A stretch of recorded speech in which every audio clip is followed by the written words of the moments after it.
CP Muhammad memorial charitable ട്രസ്റ്റിന്റെ നേതൃത്വത്തിൽ Kothakulam beach വട്ടപ്പരത്തി CP ജംഗ്ഷനിൽ ആരംഭിക്കുന്ന ഡയാലിസിസ് സെന്ററിന്റെ തറക്കല്ലിടൽ കർമ്മം കേന്ദ്ര സഹമന്ത്രി സുരേഷ് ഗോപി നിർവഹിച്ചു. ദിവസത്തിൽ 30 പേർക്ക് വരെ ഡയാലിസിസ് ചെയ്യുവാനുള്ള സംവിധാനമാണ് ഇവിടെ ഒരുങ്ങുന്നത്. കൂടാതെ physiotherapy centre, medicine, counselling, oxygen concentrator, medical ഉപകരണങ്ങൾ തുടങ്ങിയ സേവനങ്ങളും ഇവിടെ ലഭിക്കുമെന്നും ഇവയെല്ലാം പൂർണ്ണമായും സൗജന്യമായിരിക്കുമെന്നും ട്രസ്റ്റ് ചെയർമാൻ CP സാലിഹ് അറിയിച്ചു. നാട്ടിക MLA CC മുകുന്ദൻ അധ്യക്ഷനായി. വലപ്പാട് ഗ്രാമപഞ്ചായത്ത് പ്രസിഡന്റ് ഷിനിത ആഷിഖ്, ജില്ലാ പഞ്ചായത്ത് വികസനകാര്യ standing committee chairperson Manjula Arunan, Thalikkulam block ക്ഷേമകാര്യ standing committee chairperson Mallika Devan, വാർഡംഗം Shine Nediyirippil, care and share foundation managing director father Thomas Kurian Marottippuzha, doctor Vishnu Bharatiya Swami Kanadikkavu, Kalyan silks chairman TS Pattabhiraman, trust അംഗം ശോഭ സുബിൻ തുടങ്ങിയവർ സംസാരിച്ചു.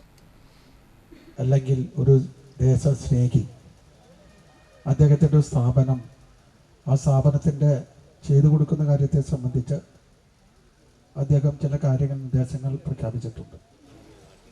നമ്മുടെ നാട്ടിലെ മുഴുവൻ ജനവിഭാഗത്തെയും സംരക്ഷിക്കുന്നതിന് ആവശ്യമായ രീതിയിലുള്ള ആരോഗ്യ സംരക്ഷണ രംഗത്ത് മനുഷ്യൻ്റെ ജീവൻ നിലനിർത്തുന്നതിന് ആവശ്യമായ ചില പദ്ധതികൾ ആവിഷ്കരിച്ച് നടപ്പാക്കുന്ന ഇതിൽ വളരെയേറെ അനുയോജ്യമായ രീതിയിലുള്ള സമീപനമാണ് സാലിക്ക സ്വീകരിക്കുന്നത്. സാലിക്കയുടെ ഇന്നത്തെ അവസ്ഥയെ സംബന്ധിച്ച്, അദ്ദേഹത്തിൻ്റെ അധികാരികളെ സംബന്ധിച്ച് ഞാൻ ഇപ്പോൾ പറയുന്നില്ല. ഇവിടെ എത്തിച്ചേർന്നിട്ടുള്ള മുഴുവൻ ജനങ്ങൾക്കും ഇതിനെക്കുറിച്ച് പറയാനും.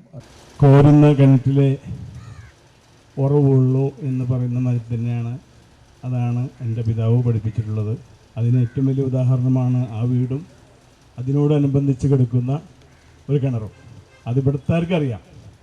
ഇവിടുത്തെ എത്ര വീട്ടുകാരുണ്ടോ ആ വീട്ടുകാരൊക്കെ 100 വർഷം മുമ്പ് വെള്ളം കുടിച്ചിരുന്നത് ഈ കിണറിൽ നിന്നാണ്. അത് പിതാവ് നിർമ്മിച്ചിട്ടുള്ളതാണ്. ശോഭാ സുബിന് ചിലപ്പോൾ ഒരു പക്ഷേ അറിയില്ല. ശോഭാ സുബിൻ്റെ അച്ചാച്ചന്മാർക്കോ അല്ലെങ്കിൽ മറ്റുള്ള ഇവിടുത്തെ അച്ചാച്ചന്മാർക്ക് മാത്രമേ അറിയുള്ളത്. അത് ഇവിടെ ഈ പ്രദേശത്ത് ഞങ്ങളുടെയൊക്കെ വരുമാനം എന്ന് പറഞ്ഞാൽ നാളികേരവും നെല്ലും തന്നെയാണ്. ഇതാണ് ഇവിടെ 39 ഏക്കറോളം ലാൻഡ് ഉണ്ടായിരുന്നു. ഇവിടെ ഞങ്ങളുടെ ലാൻഡായിരുന്നു.